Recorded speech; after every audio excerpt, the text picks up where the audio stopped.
Around Tobago football and CONCACAF football moving forward, your impressions? Well, I think it's an exciting time. Obviously, the Confederation is moving forward in a number of different ways.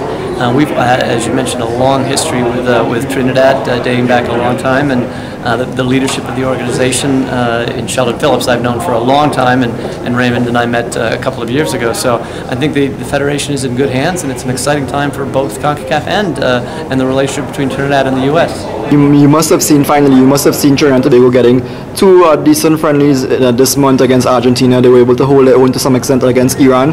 What are your feelings on something like this? They're making progress. I think that the organization and the team is going to get better over time, and clearly, as I mentioned, that with Raymond and Sheldon there, I think you'll see a lot of positive changes on the field. They've always had some very good players, and now the organization to support them, I think, will be much stronger.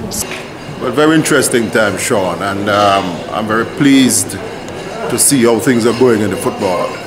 And when you look at our finances, for example, you'll be very pleased because we have indeed seen a marked improvement in this regard, and we're also having so many and several courses being put on by the CONCACAF. World Cup and being able to hold their own to some extent.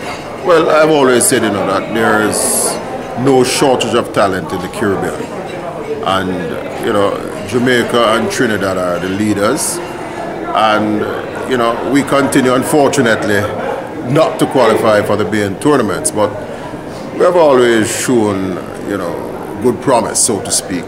And in particular, I was very pleased when both Trinidad and Jamaica got an opportunity to participate in the pre-World Cup qualifying games with the countries who are already qualified for the World Cup.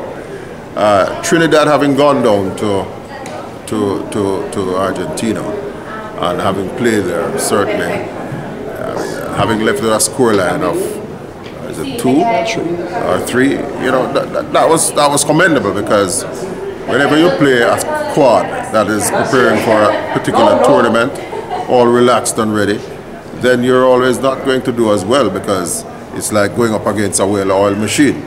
So congratulations to them. I'm sure it will go a very far way in helping them to prepare for the upcoming Caribbean Cup and also for the Gold Cup and beyond. So again, congrats to the Trinidad delegation, who did fairly well, and again, who keep the flag of the Caribbean flying. You would have seen Trinidad and Tobago doing okay at the Gold Cup last year. 2 friendlies against Argentina and Iran this last couple of weeks. What are your thoughts on that? I think it's very important for the guys from Trinidad. They have their exposure, international exposure, for the qualification for the next World Cup 2018. It will be a good experience, good exposure for them to play against national teams with a better level in the ranking, so they can learn it. I remember when I was for 7 years technical director of CONCACAF, I was very proud for that, and we arranged a match with the Brazilian team here, I remember, to rise the level. So now they play with the Argentina, play with the other countries. It's very, very important.